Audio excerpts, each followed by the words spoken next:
Assalamualaikum, mari kita simak tausiah dari Ustadz Rifki Jafar Talib. Penting dari ilmu. Jadi ketika ilmu itu menggerakkan kita untuk beramal, maka lucu kalau ada orang mengklaim dirinya berilmu tapi kemudian tidak beramal, males duduk minta dilayani, minta itu tidak pas. Karena apa? Salah satu konsekuensi dari ilmu itu adalah amal. Nah maka lucu kadang-kadang kalau ngelihat orang berilmu mukanya surem, kelihat saudaranya nggak senyum. Ada di antara kita begitu, kelihatan itu mukanya kayak musuh gitu, kelihatan itu tidak ada ramah-ramahnya.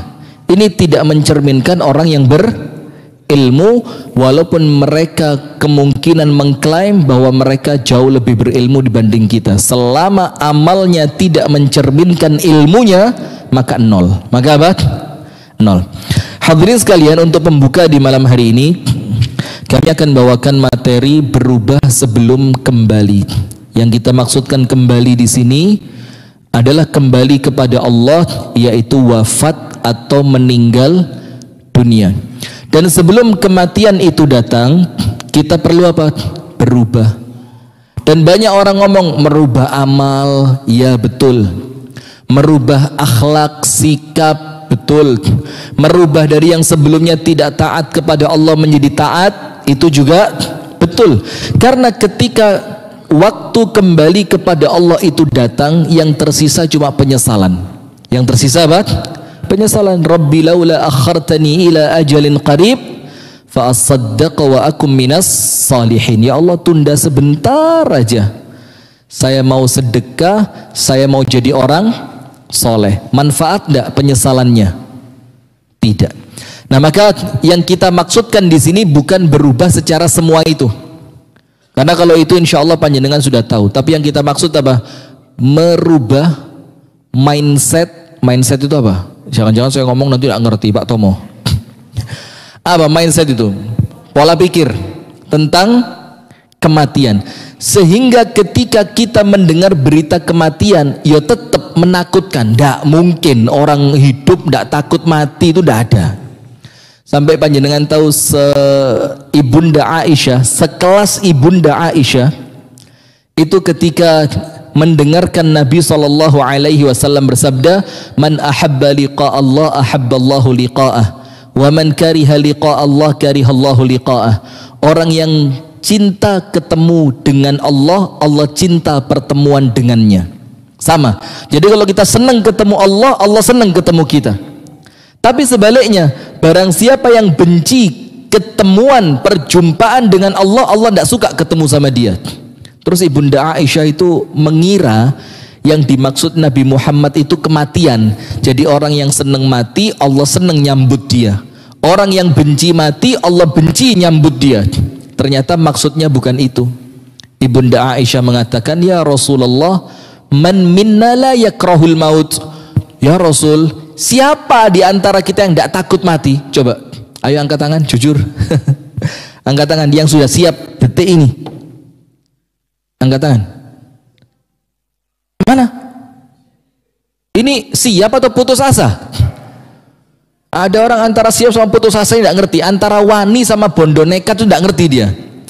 Jadi orang siap itu persiapannya cukup. Dia punya jaminan bakal selamat, itu siap. Seperti orang berangkat jihad, itu jelas siap. Kenapa? Karena kalaupun sampai dia meninggal, jaminannya apa? Surga. Nah, kalau kita kan tidak siap, atau kemungkinan dalam bahasa yang lebih tepat itu takut, kemungkinannya cuma karena dua. Nomor satu, dosanya masih banyak dan dia belum tobat. Nomor dua, amalnya masih sedikit dan belum cukup. Semua sebab berputar pada dua ini. Orang itu takut mati hanya karena dua. Nomor satu, dosanya banyak dia belum tobat. Nomor dua, amalnya sedikit dan dia yakin amal itu masih belum cukup. Nah, maka yang kami maksudkan di sini adalah merubah pola pikir tentang kematian. Bukan berarti saya akan menjadikan Anda tidak takut mati, tidak. Tetap khawatir tentang kematian itu malah bagus. Yang menjadikan kita senantiasa apa? Mawas diri. Tapi yang kita maksudkan di sini adalah bagaimana Anda menganggap kematian itu adalah sesuatu yang menyenangkan. Nah, itu yang akan kita rubah di malam hari ini, sehingga ketika kematian itu datang, itu seakan-akan Anda mendapatkan undangan makan. Coba kalau ada undangan makan, senang apa enggak? Ada undangan makan gratis, semua menu tersedia, semua makanan boleh dimakan, bahkan khusus ibu-ibu boleh bawa tas yang besar, ngantongin untuk pulang. Ibu-ibu kan biasa gitu Bu ya, kalau acara manten kan tasnya gede-gede, dan itu tas sudah dilapisi plastik, ada kreseknya di dalam. Dan kita laki-laki tidak tahu Pak, nanti moro-moro mulai opo kok tasmu abot ini. Ternyata lemper ada, pastel ada, pukis ada, bahkan dicampur tengkleng juga. Ya Pak Tomo ya, pengalaman nampaknya ya. Nah sudah, maka kita akan menganggap kematian itu indah. Nah sekarang bagaimana merubah pola pikir tentang kematian sebelum kita kembali? Ada 3. Nomor 1, kematian itu di dalam Al-Quran oleh Allah dibahasakan dengan bahasa yang sangat menyenangkan, yang sangat kita rindukan, yang kalimat itu atau kata itu menjadikan orang itu merasa tidak takut. Apa bahasanya Allah tentang kematian? Pulang. Apa bahasanya? Pulang. Ingat tidak zaman SD? Yang bisa jawab boleh pulang. Rebutan jawab apa enggak? Rebutan jawab apa enggak? Rebutan, karena dia kerungu kata pulang tadi itu sesuatu yang menyenangkan atau menyeramkan? Menyenangkan, mulai udan-udan, mangan, dulinan, turu, ya enggak? Sehingga kalimat pulang ini kalimat yang Allah gunakan untuk membahasakan kematian. Sekarang lihat ayatnya dalam surah apa? Al-Fajr. Dalam surah apa? Al-Fajr. Allah Ta'ala berfirman, A'udzu billahi minasyaitonir rajim. Ya ayyatuhan nafsul mutmainnah, wahai jiwa yang tenang, irji'i ila rabbiki radiyatan mardiyah, pulanglah engkau. Dan ini fiilnya fiil amr, kata kerjanya kata kerja perintah. Berarti apa? Allah nyuruh kita untuk pulang ke tempatnya Allah. Irji'i, pulanglah engkau. Berarti Allah membahasakan dunia ini bukan tempat kalian. Maka kematian itu hadirin adalah sunnatullah, bukan sesuatu yang perlu dihindari. Wong urip pasti mati, itu sunnatullah. Maka orang yang salah pengertian tentang kematian, orang yang salah memahami tentang kematian, dia akan salah memahami tentang kehidupan. Dan itu pasti. Kalau pemahamannya tentang kematian salah, maka dia akan salah memahami kehidupan. Kalau orang memahami kematian itu akhir dari segalanya, ya wes uripe sakarepe dhewe. Coba lihat orang-orang yang tidak beragama itu, yang sekarang bahasanya rotok keren dikit. Oh, kami bukan tidak percaya Tuhan, tapi kami cuma tidak percaya adanya agama. Agama itu pembodohan dari para pemuka agama, pret kabeh ini. Dan orang-orang semacam itu orang yang akalnya tidak nutut untuk mikir agama, tapi sok keren. Kami percaya ada Tuhan, tapi kami tidak percaya agama. Lalu terus kamu percaya Tuhan dari mana? Dari mana percaya Tuhan kalau tidak lewat agama? Kan begitu. Nah, maka hadirin yang dirahmati oleh Allah Subhanahu wa taala, di dalam ayat ini Allah membahasakan kematian itu dengan kata apa? Pulang. Irji'i ila rabbiki radiyatan mardiyah. Kemudian Allah tidak sampai situ. Fadkhuli fi ibadi wadkhuli jannati. Masuklah kalian ke dalam kelompok hamba-hambaku dan masuklah kalian ke dalam syurgaku. Berarti minimal di sini yang paling gampang sudah ada 2 kesenangan ketika orang itu meninggal dunia. Nomor 1, Allah membahasakan kamu tak tunggu untuk pulang, seperti orang tua yang nunggu kepulangan siapa? Anaknya, yang kemudian disiapin makanan kesenangannya, disiapin kamar untuk tidur, dibersihin sama orang tuanya, macam-macam disambut sama orang tuanya. Itu yang pertama, pulang. Yang kedua apa? Wadkhuli jannati, Allah janjikan kita bakal masuk surga. Nah, sekarang saya jelaskan. Ya ayyatuhan nafsul mutmainnah, untuk siapa kematian itu dibahasakan pulang. Jangan salah faham, ada yang teman sebelah itu telah pulang ke rumah bapak di surga. Bapak itu apa? Pulang ke rumah siapa? Bapak di surga. Ini yang dianggap bapak siapa? Yang nganggap kamu anak yo siapa? Kan ajaib ini loh. Itu bahasa seharusnya milik kita. Sehingga teman-teman Nasrani itu kalau ada orang meninggal, Pak, di antara keluarganya, itu mereka berbahagia, dipakein jas. Kalau perempuan bahkan dirias, itu untuk menunjukkan sesuatu yang membahagiakan. Kemudian mereka kebaktian atau apa, enggak tahu saya namanya ya, di sampingnya itu dengan suasana yang begitu menggembirakan. Padahal seharusnya itu milik siapa?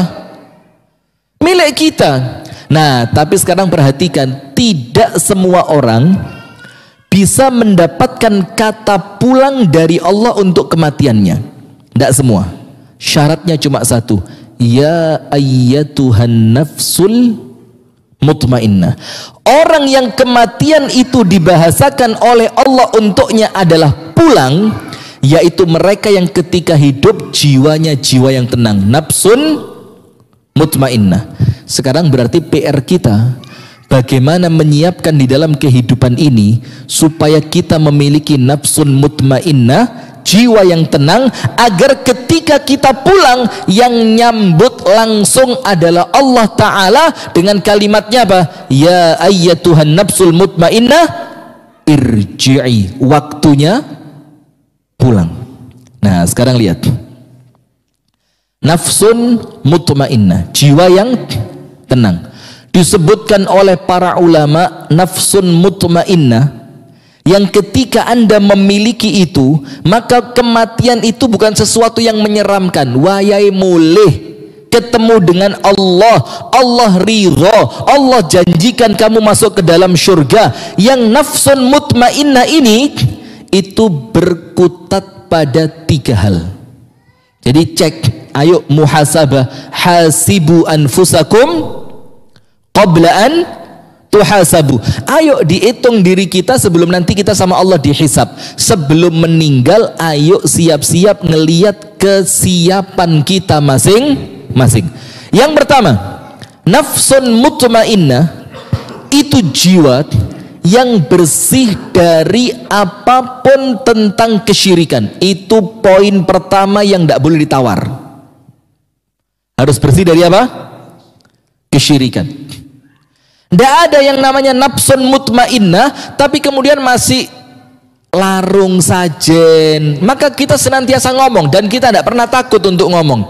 Kalau kalian tidak mengatakan itu Islam, ahlan wa sahlan, sak senengmu. Karena kita punya prinsip lakum dinukum waliyadin. Kalau kalian katakan, oh ini bukan Islam, ini agama kami, agama apa? Kejawen. Lo ayo silahkan. Bahkan kalau perlu tak ewangi Joko. Nah, seperti yang suka jaga-jaga itu kan, tak ewangi Joko lek perlu. Kan begitu. Tapi ketika itu dikatakan Islam, baru kita tidak terima, Pak. Loh, kalau kamu ngomong ini Islam, datangkan bukti bahwa ini ajaran Islam. Mana ada ulama-ulama Islam yang mengamalkan itu? Mana ada tuntunan dari agama Islam yang mengajarkan seperti itu? Kalau tidak, jangan ngomong ini Islam. Nah, maka kalau kita ingin mencapai nafsun mutmainnah, ingat, faman kana yarju liqa'a rabbih faly'amal 'amalan salihan wa la yusyrik bi'ibadati rabbih ahada. Barang siapa menginginkan perjumpaan dengan Allah dengan keadaan yang sangat menyenangkan, 2, faly'amal 'amalan salihan, harus punya bekal berupa amal soleh, wala yusyrik bi'ibadati rabbih ahada, tidak boleh melakukan syirik. Itu nafsun mutmainnah nomor 1. Nomor 2, hati-hati, dan ini mulai banyak teman-teman yang rotok mbleset. karena temanya ukhuwah sampai kehilangan prinsip, dan itu tidak boleh. Ukhuwah, toleransi, tidak membid'ahkan orang lain, tidak mengklaim orang lain salah, tidak pakai mengklaim orang lain salah, tapi bukan berarti prinsip kita luntur, tidak boleh. Contoh, kita terang-terangan aja ya, mumpung tidak live ini. Live, antum ngapain live ini? Nah, kita terang-terangan. Tahlilan setelah acara kematian, kita akui itu amalan saudara kita Ahlus Sunnah wal Jamaah dari kalangan Nahdliyin sebagiannya, dan banyak walaupun tidak Nahdliyin melakukan itu. Kita tidak akan mengatakan oh itu bid'ah, tidak. Oh amalan itu justru bikin kamu masuk neraka, tidak. Kami tidak ngomong begitu, tapi kami punya prinsip, kami tidak mengamalkan itu. Dalam keadaan kami bertoleransi ketika kalian melakukan itu. Sama persis seperti kunut, iya apa enggak? Sama persis. Bukan berarti kalau kita pegang prinsip kunut itu tidak sunnah, kemudian menggampangkan senengannya akhirnya jadi kunutan. Tidak usah, tidak harus. Cuma antum ketika antum tidak meyakini adanya kunut subuh, antum hormati orang yang melakukan kunut subuh. Tidak usah dibid'ah-bid'ahkan. Itu pegang prinsip. Nah sekarang ini ketika tema ukhuwah mulai naik, kita lihat ulama-ulama kita mulai sebagian kehilangan prinsip kabeh oleh. Terasa apa enggak? Jadi kita seakan-akan malah tidak ngerti jane bener apa gak sih? Jane ki oleh apa gak sih? Sebenarnya ini sunnah apa tidak sih? Jadi kehilangan, yang kesian siapa? Muridnya. Nah maka yang kedua, nafsun mutmainnah itu nafsun apa? Khala min mukhalafatin nabi. Hati, jiwa yang bersih dari penyimpangan sunnah nabi, itu nafsun mutmainnah. Nomor satu, bersih dari syirik. Nomor dua, tidak menyimpang dari tuntunannya siapa? Nabi Muhammad. Karena dalilnya jelas, kullu ummati yadkhulunal jannah illa man aba. Semuanya pasti masuk surga. Lihat cara ngomongnya Nabi Muhammad, lihat diseneng no disi, supaya orang itu tertarik semuanya bakal masuk surga. Baru diberitahu kecuali yang tidak mau. Coba kalau kita kan diwali ya neraka semua, kecuali yang ikut saya. Ngaplingi kapan? Sing dodolan kaplingan ya sopo? Ya kalau sawu jajar 2 ya. 1 udah penuh ya? Belum juga. Kalau ada tanah dijual ngomong saya ya. Nanti tak maklari. Nah sudah, maka hadirin sekalian, Rasulullah mengatakan semua dari umatku mereka pasti masuk surga kecuali yang tidak mau. Kemudian ditanya sama para sahabat, siapa yang tidak mau masuk surga? Surga itu enak, bidadari, makanan, minuman, ketenangan, istirahat, kenyamanan, istana, taman, enak-enak. Rasul bilang, man ata'ani dakhalal jannah, yang ikut caraku masuk surga, kata Rasulullah. Wa man asani, dan siapa yang bermaksiat terhadapku, bermaksiat berarti apa? Menyelisihi, faqad aba, maka dia tidak mau masuk surga. Nah berarti kalau pengen dapat nafsun mutmainnah, tetapi sunnah Nabi, mau urusan apapun, dalam keadaan tetap pegang prinsip, tapi plus bertoleransi dengan mereka yang berbeda, dan itu cara ukhuwah.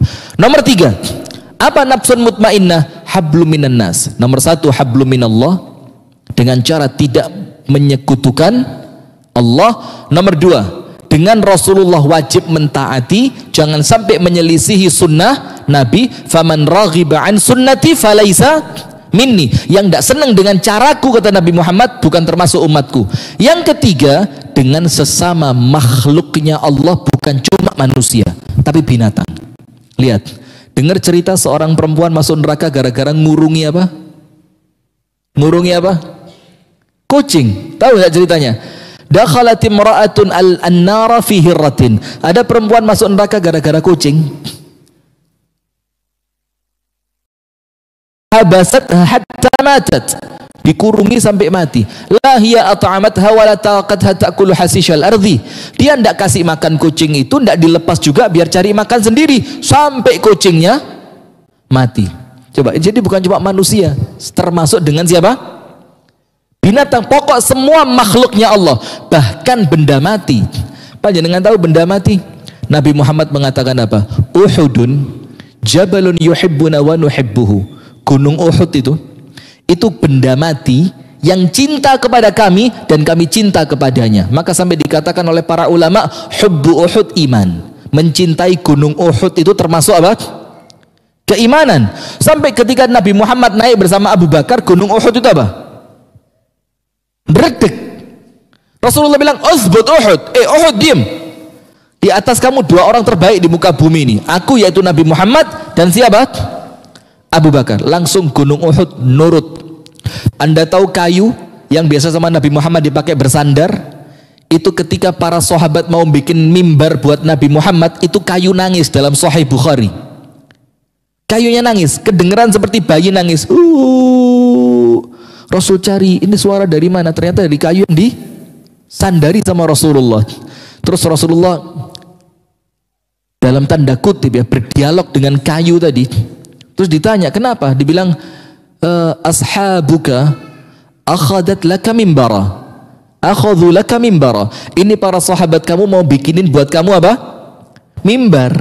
Dan nanti kalau kamu sudah punya mimbar, taraktani, kamu akan ninggalin saya. Terus Rasulullah bilang apa? Pilih salah satu. Mau tetap jadi tempat sandaranku ketika aku berceramah, atau nanti di surga kamu yang menemani aku? Akhirnya kayu itu milih menemani Rasulullah. Benda mati. Coba. Nah, apalagi dengan manusia yang punya hati. Kita ini sama manusia Pak, kasar, mukanya kotak kayak kardus mie instan bekas. Kotak, tidak ada reliefnya sama sekali. Kotak tak gitu. Tempat wudhu ketemu notosof, mari sholat sunnah ba'diyah. Kenapa kamu di dunia mulia nang akhirat lah api? Ini ngerusak suasana dunia yang begini. Nah, maka hablum minan nas harus baik. Apa dikatakan oleh para ulama yang ketiga ini? Tidak menyimpan kebencian kepada seorang pun di antara hamba Allah. Anda tahu wasiatnya Hatim Al-Asam yang dia pelajari dari gurunya Syaqiq Al-Balkhi. Wasiat yang ketujuh, apa kata Hatim Al-Asam? Aku lihat manusia yabghud ba'dhuhum ba'dha wa yaghtab ba'dhuhum ba'dha wa yakrah ba'dhuhum ba'dha wa mas'alatuhu fi ithnain fil mali wal jah. Aku lihat manusia ini saling membenci, saling mencaci, saling ngerasani. Itu kan kegiatan kita sehari-hari ya. Membenci, ngerasani, menghina, adu domba segala macam ya. Dan kata Hatim Al-Asam, aku lihat sebabnya cuma 2. Apa? Nomor 1, cinta uang. Nomor 2, cinta kedudukan. Cinta kedudukan itu apa? Loh, kok majelis taklimku guduk majelis taklim DE? Loh, kok DE sing ngisi guduk aku? Loh, kok ini? Ini bikin orang saling membenci. Terus apa kata Hatim Al-Asam? Fata'ammaltu qawlahu ta'ala, aku perhatikan firman Allah Ta'ala, inna syaitana lakum aduun fattakhidhuhu aduwa. Setan itu untuk kalian musuh, maka lakukan setan selayaknya musuh. Perlakukan setan selayaknya musuh. Maka Hatim Al-Asam bilang apa? Ternyata aku cek di Al-Quran tidak ada perintah membenci kecuali untuk membenci setan. Maka aku tinggalkan membenci manusia dan aku ikrarkan kebencianku kepada siapa? Setan. Itu qalbun salim. Berarti ingat, nomor 1, kalau kepingin pulang itu sama Allah dipanggil irji'i. Yuk, pulang yuk. Dalam keadaan gambaran pulang itu nyeneng no kan?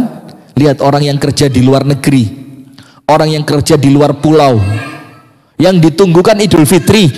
Karena sebelum Idul Fitri ada tradisi apa? Mudik. Bahkan untuk mudik ini dia beli tiketnya 3 bulan sebelumnya. Iya benda? Khawatir kehabisan tiket. Membayangkan ketemu ibunya, bayangin ketemu bapaknya, ketemu teman-teman lamanya, ketemu nuansa ketika dia kecil di kampungnya. Itu nomor 1 Pak. Jadi meninggal itu pulang, dan itu enak. Syarat kedua, Untuk yang kepingin meninggal itu pulang dan tenang, syarat keduanya apa? Gini, tak kasih contoh dulu biar gampang.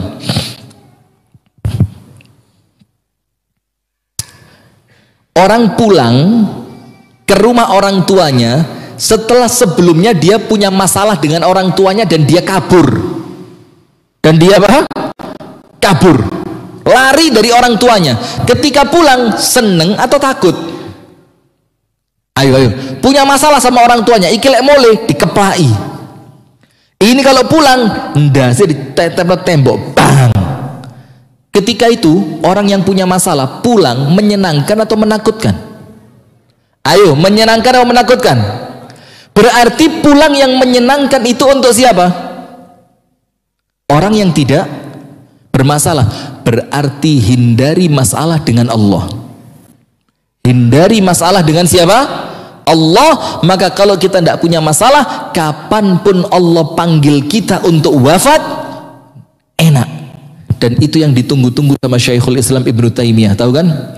Ma ya'malu a'da'u bi, ini musuh-musuh mau ngapain sih? Kata Ibnu Taimiyah. Di penjara pernah, diasingkan pernah, mau digantung berkali-kali. Terus beliau bilang apa? Jannati wa bustani fi qalbi. Wes tala, kata Ibnu Taimiyah ini, kebahagiaanku itu terletak di dalam hatiku, dan dia senantiasa bersama denganku kemanapun aku pergi. Kalau kalian penjara, khalwah, berduaan dengan Allah, tidak diganggu siapa-siapa. Coba. Kalau kalian asingkan aku, dibuang, diasingkan dari kampungnya, rekreasi, ketemu teman baru, ketemu tempat baru. Kalau kalian bunuh aku, itu yang paling tak tunggu, mati dalam keadaan syahid. Ini loh Pak, kalau orang tidak punya masalah, enak. Tapi kalau punya masalah, sibuk hanya untuk nutupi masalahnya, gak sempet mikir bekal untuk pulang. Sip. Kedua, mindset tentang kematian yang kedua. Nomor satu, meninggal itu apa? Pulang. Sementara pulang itu nyeneng no. Nomor dua, meninggal itu Pak, waktu nerima bayaran. Kok pas? Calon ustadz ini. Waktu nerima apa? Bayaran. Sekarang begini, orang kerja jujur, gak usah gaya tok. Orang kerja yang ditunggu apa? Bayaran. Kuli bangunan, tukang bangunan yang ditunggu hari apa? Loh, kok pengalaman? Yang ditunggu hari apa? Sabtu. Kenapa hari Sabtu? Nerima bayaran. Orang yang nerima proyek borongan, dia kepingin cepat nyelesain proyeknya. Apa alasannya? Kalau proyeknya selesai, bayarannya cair. Itulah kita Pak. Kalau kita di dunia ini kerja, maka mati itu kepingin cepat. Kenapa? Wah ya nerimo. Sayangnya kita di sini tidak kerja. Di Indonya leha-leha. Ngerti leha-leha? Ngopi, rokokan, cangkruan, sekat, apalagi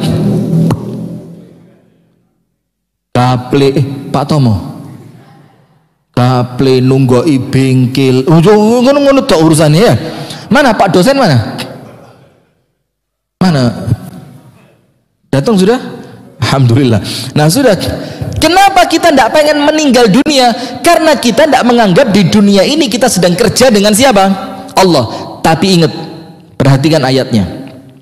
Kullu nafsin dha'iqatul maut. Setiap yang bernyawa pasti mati. Berarti mati itu bukan sesuatu yang biasa. Maka ada seorang anak kecil gitu ya, didatengin sama Syekh Salman Audah. Di tengah padang pasir, ada tendanya, orang tuanya sedang keluar, ada kakaknya jaga kambing, anak kecil ini main di pinggir tenda. Terus sama Syekh Salman Audah ditanya, "Kam antum?" Kamu sekeluarga berapa? Dibilang, "Khamsah," 5. Berapa? 5. Terus dibilang, "Mana 5 itu?" "Saya 1, kakak saya di sana 3 jagain kambing, yang 1 di bawah pohon sebelah sana." Kata Syekh Salman Audah, 3, 1, 4. Itu satu di bawah pohon. Syekh Salman Auda bilang apa? Ma ra'aitu ahadan tahta syajarah. Tidak ada siapapun di bawah pohon itu. Apa kata anak kecil tadi? Ngajari makna kehidupan kepada Syekh Salman Auda. Kata anak kecil apa? Iya, tidak kelihatan, tapi dia ada di situ. Dia hidup di situ. Kenapa? Karena cuma beda alam saja. Kami masih di alam dunia, dia sudah di alam barzah, sama-sama hidupnya. Nanti kalau kami nyusul dia, bakal ketemu di sana. Alamnya sudah sama. Apa kata Syekh Salman Auda? Allamani hadas sabi. Arek cilik iki ngurui aku. Dan itu menjadi sesuatu yang paling dipegang oleh Syekh Salman Auda. Jadi dia ngerti kematian itu bukan sesuatu yang menyeramkan. Maka Allah firmankan, kullu nafsin dha'iqatul maut. Tidak ada orang bisa kekal, itu tidak ada. Anda kekal umur 80 wis kesel. Ada yang usia 70 capek sudah. Iya apa enggak? Bangun tidur,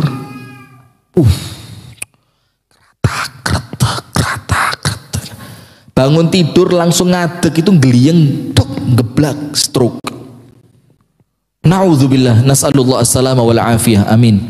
Nah sudah, apalagi sampai umur 80, 90, sudah enak.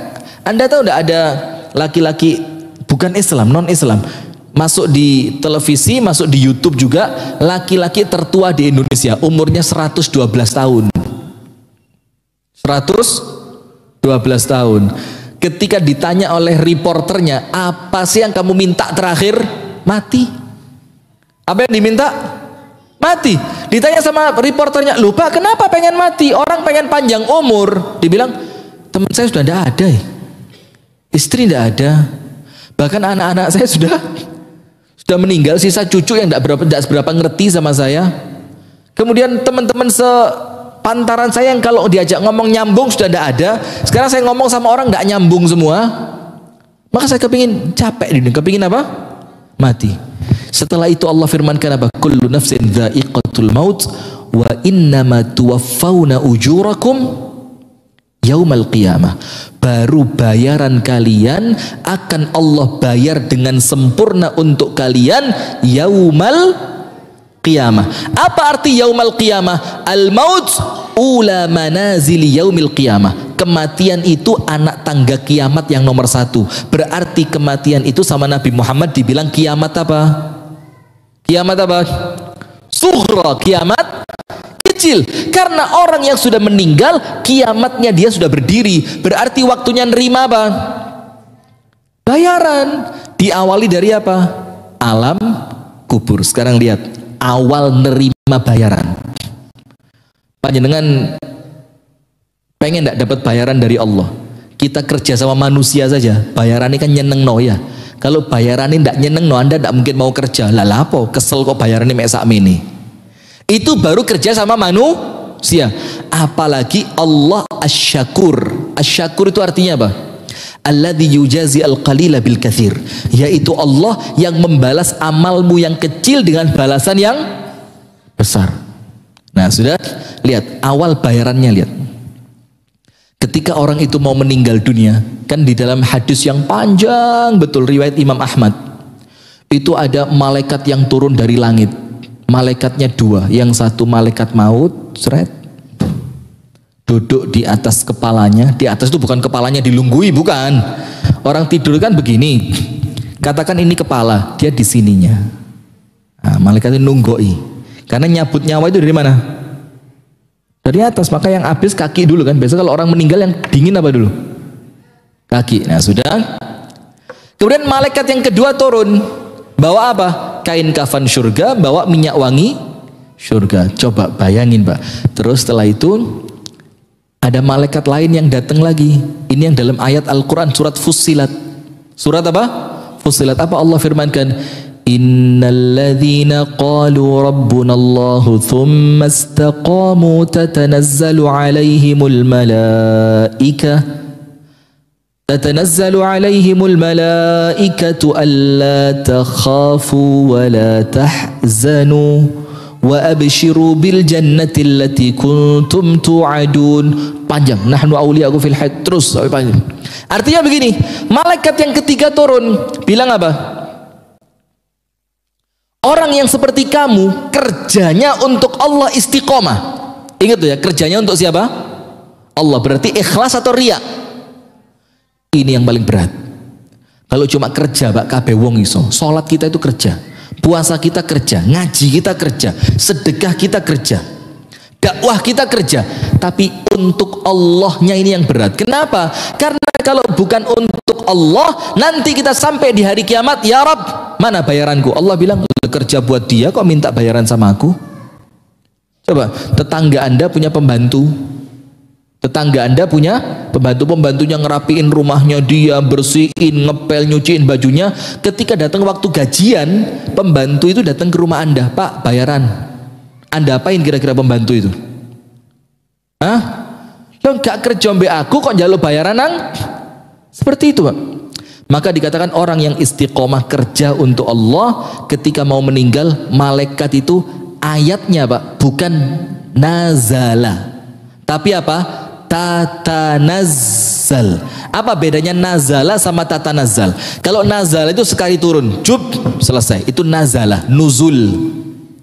Kalau tatanazzal seperti surat Al-Qadr, seperti surat apa? Al-Qadr, tatanazzalul malaikatu warruhu fiha biizni rabbihim min kulli amr salamun hiya hatta. Nah, tatanazzal itu apa? Turun beriringan dan tidak terputus, gentenan deng situ teko mari mulai, situ mane teko mari mulai. Malaikat itu ngomong apa? Alla takhafu, mas, jangan takut. Takut kenapa? Namanya orang mau mati Pak, dia tidak ngerti akhiratku nanti seperti apa, pasti muncul kekhawatiran. Maka sama malaikat dibilang, tidak usah khawatir, jangan takut. Terus bagaimana malaikat ini bikin dia tidak takut? Oleh malaikat tadi dibuka satu akses pintu yang menunjukkan tempatnya dia di surga. Maka sama malaikat ditunjuk, itu kamarmu. Terus dia lihat ke arah itu, tenang dia, tidak jadi takut. Terus wala tahzanu, dan jangan sedih. Sedihnya kenapa? Saya punya istri, siapa yang jagain? Saya punya anak, siapa yang jagain? Saya punya ini, punya itu. Malaikat bilang, nahnu auliyaukum, kami yang jaga kalian, maka kami yang akan jaga mereka. Coba, itu bayaran pertama. Terus masuk alam kubur, jret. Tahu hadis yang lain apa? Di alam kubur sama malaikat dikasih pertanyaan, jawabnya lancar. Terus apa? Dibukakan dari kuburannya dia setiap pagi dan sore, itu arah yang bisa ngelihat surga. Allahu Akbar. Nikmat kubur. Waktunya apa? Bayaran. Terus di kuburan dia ditemenin siapa? Amalannya bergantian. Qurannya datang, tahajudnya datang, puasanya datang, sampai dia tidak merasa susah di kuburan tadi. Itulah kenapa dalam surat Yasin, orang yang dibangkitkan dari alam kubur untuk kiamat, itu bahasanya mereka apa? Memba'atsana mim marqadina. Ini saya lagi tidur kok dibangunin, siapa yang bangunin saya? Untuk orang beriman, karena kuburan itu tempat istirahat, sehingga ketika dia bangkit hari kiamat, dia sempat kaget, tapi dia tenang. Kenapa tenang? Karena balasan di alam kubur itu kecil dibandingkan yang akan dia terima di surga. Untuk orang kafir kemungkinannya dua. Kok orang kafir katanya diazab dalam kubur? Loh, kok ayatnya mengatakan siapa yang bangunin kami? Berarti kan dia tidur di sana. Tidur kan enak. Nah, ini paling tidak enak ini. Pas panas-panas itu komat berapa menit? Ya biasanya azan dulu lanjut, atau lanjut azan, ya udah, ini kurang dikit ini. Coba orang sampai lanjut, saya mau pulang masalahnya. Saya lanjut dikit ya. Azan telat tidak apa-apa ya? Nah, sip, tidak masalah. Apa tadi? Wis hilang wis. Apa? Orang kafir kenapa katanya diazab, kok di kuburan dia bilang tidur? Man ba'atsana min marqadina hadza ma wa'ada ar-rahman wa sadaqal mursalun. Ini janjinya Allah dan para nabi itu ternyata benar. Disebutkan oleh para ulama, nomor satu, sebelum tegaknya hari kiamat, mereka itu hukumannya dihentikan sementara sama Allah. Sehingga mereka merasa mereka tidur, ketika kiamat ditegakkan mereka kaget. Loh kok tangi maneh? Mereka mengira selesai hukumannya di kuburan. Nomor dua, kuburan itu bukan hukuman selamanya, karena belum terjadi pengadilan. Sudah pengadilan belum? Belum. Maka di kuburan itu pembukaan azab, sehingga ketika mereka dicukupkan sama Allah azabnya di kuburan, ya selesai. Setelah itu mereka istirahat, baru bangkit kubur. Itulah kenapa orang kafir kalau di kuburan doanya cuma satu, Rabbi la tuqimis sa'ah. Ya Allah, mudah-mudahan kiamat tidak ada. Kenapa? Karena dia yakin kalaupun di kuburan berat, bangkit dari kubur lebih berat. Kalau orang beriman tidak, nikmat kubur, bangkit. Apalagi kalau sudah bangkit. Lihat orang yang kerja untuk Allah, Pak. Alladzi yaqra'ul Qur'ana wa huwa mahirun bih ma'as safaratil kiramil bararah. Walladzi yaqra'ul Qur'ana wa huwa yatata'ata'u fihi wa huwa 'alaihi syaqun falahu ajran. Orang yang baca Qur'annya bagus, rajin, istiqomah, bangkit dari kuburan, yang nyambut siapa? Malaikat-malaikatnya Allah yang mulia, dipayungi gruk. Ini nerima bayaran, Pak. Kesel wis mari ndek donya. Iya apa enggak? Nah, setelah itu kemudian hisabnya mudah, bahkan boleh jadi sama Allah dia tidak dihisab, langsung dia bakal masuk puncaknya kenikmatan, yaitu surga. Dan orang kalau di dunia tidak kerja untuk surga, pasti takut mati. Tapi kalau di dunia kerja untuk surga, pasti dia menanti waktu datangnya hari bayaran, yaitu kematian. Ayatnya mengatakan, wa innama tuwaffawna ujurakum yaumal qiyamah. Bayaran kalian baru Allah akan berikan secara sempurna kapan? Kelak di hari kiamat. Kemudian sekarang poin ketiga, dan ini penutup. Nomor satu, mindset tentang kematian yang perlu kita rubah. Mati itu apa?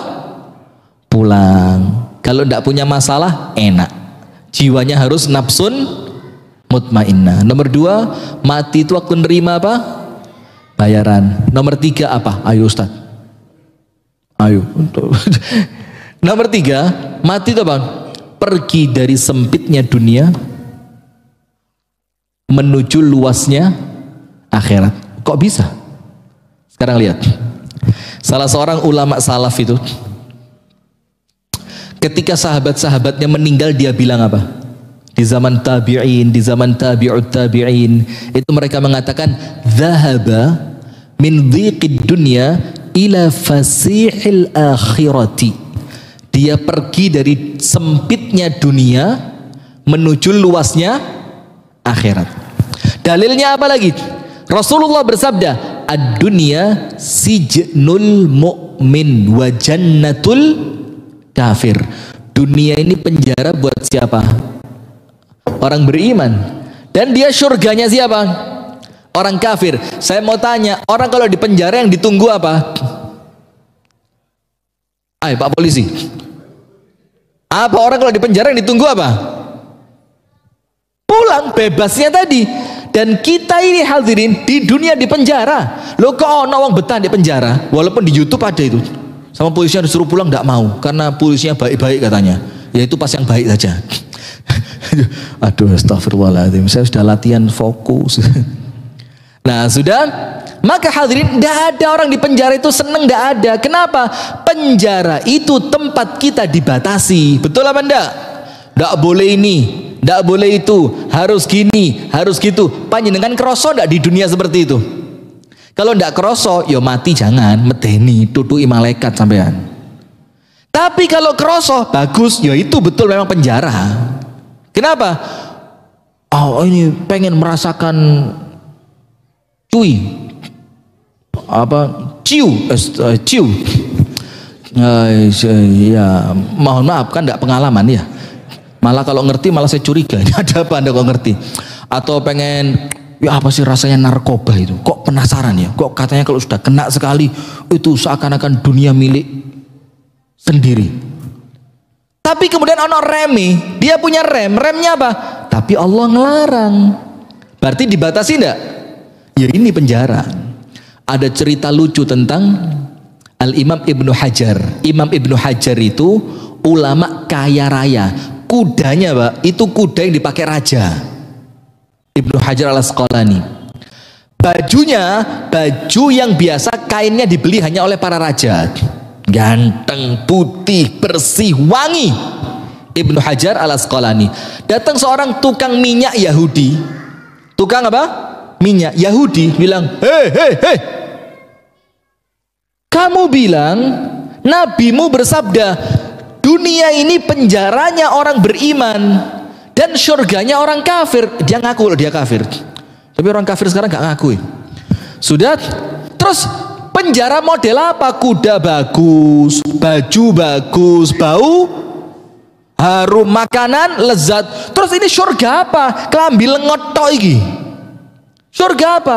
Apa kata Ibnu Hajar? Ini loh Pak, wong Islam itu kudu cerdas. Apa jawabannya Ibnu Hajar? Kemewahan yang aku rasakan sekarang, kuda bagus, baju bagus, minyak wangi mahal, makanan lezat, kalau dibandingkan apa yang akan Allah kasih nanti di akhirat, yo ini kayak penjara. Kalau dibandingkan apa? Surga, yo ini penjara, kata Ibnu Hajar. Kamu kelambi lengot tok, kesel, rai gak karuan, kumus-kumus, mangan gak enak, kelambi elek, ambune pak apek. Ini surga ini dibandingkan azab yang nanti kamu rasakan di neraka. Langsung orang kafirnya mikir, waduh soron dunia soro akhirat. Masuk Islam dia. Antum cek itu ceritanya, masuk Islam itu orang kafir. Kata orang kafirnya apa? Yo karuan soron dunia pena akhirat. Lah iki lek ceritane koyo ngono mang, dunia lengot tok, akhirat genit tok. Wah susah ya kata dia. Nah maka ini penjara Pak. Nah maka sekarang kalau Anda ingin kematian itu adalah kebebasan, kematian itu istirahat, waktu yang dinantikan untuk Anda keluar penjara bebas, bisa ketemu orang tua Anda yang telah meninggal duluan, ketemu saudara-saudara yang Anda cintai duluan. Bagaimana caranya? Harus wafat. Wafat itu kebebasan, berarti di dunia hidupnya harus ada batasan. Kati nyolong, oh itu gak oleh. Ada perempuan cantik, di sini sih tidak ada di sini. Maaf ya, saya kalau ke arah sana baru ketemu perempuan cantik, sini roto angel. Kalau di daerah agak sana gitu, sak mereme gitu, kecekel ini ayu, kecekel ayu. Dek gini, sampai golein getun, gak ketemu. Maaf loh ibu-ibu, maaf, protes, sabar itu ciri calon penghuni surga itu. Nah sudah, maka kalau di dunia tidak ada batasan, yo Anda matinya tidak bebas, malah bakal masuk penjara. Nah maka dengan itu ada seorang ahli maksiat Pak, ya Allah, ahli maksiat dak pernah ibadah, sama temennya dinasehati tidak pernah mau. Di zaman tabi'in, ketika dia mau mati, temennya datang, kapok kata temennya, ibadah gak gelem, dinasehati gak nerimo, maksiat gak mandek, mariki ditutui malaikat. Itu kalau bahasa saya. Terus orang yang mau meninggal ini tanya, in ana mitu faman laqit, kalau nanti aku mati aku bakal ketemu siapa? Sama temennya tadi dibilang, in anta mitta talqallaha, kalau kamu mati kamu ketemu Allah. Apa katanya ahli maksiat tadi? Wallahi ma ahla liqa Allah, kalau meninggal ketemunya Allah, yo enak banget daripada hidup ketemu model kon. Coba, ya kalau meninggal ketemunya Allah enak. Kenapa? Karena saya yakin Allah lebih sayang kepada saya dibanding sayangnya ibu saya kepada saya. Coba lihat Pak. Jadi kematian itu bukan sesuatu yang umeteni. Bahkan kadang-kadang sampai ada orang tua yang pakai semua alat mempertahankan nyawanya, yang dokternya bilang ini kalau dilepas bapak mati. Oh jangan dilepas. Sudah, lek manusiawi memang tidak kepingin Pak, ya kan? Tapi kalau bapak kita orang baik, ibu kita orang baik, insya Allah kita pun jadi orang yang baik, maka meninggal itu bukan sesuatu yang menakutkan. Maka ingat, kita rubah sebelum kita kembali mindset tentang apa? Kematian. Nomor satu, meninggal itu pulang yang dirindukan. Nomor dua, meninggal itu waktu nerima bayaran setelah kita capek-capek di dunia. Nomor tiga, meninggal itu waktu bebasnya kita dari penjara dunia. Karena nanti di surga tidak ada yang dilarang, semuanya jadi boleh. Wallahu ta'ala a'lam bissawab. Semoga ada manfaatnya, kurang lebihnya saya mohon maaf. Hadanallahu wa iyyakum ajma'in. Subhanakallahumma wa bihamdika asyhadu an la ilaha illa anta astaghfiruka wa atubu ilaik. Insyaallah nanti kitabnya yang kita pakai kitab apa akan saya infokan ke takmirnya ya. Jadi kalau panjenengan bisa pegang kitab yang sama itu lebih zen, itu ngaji betulan. Assalamualaikum warahmatullahi wabarakatuh.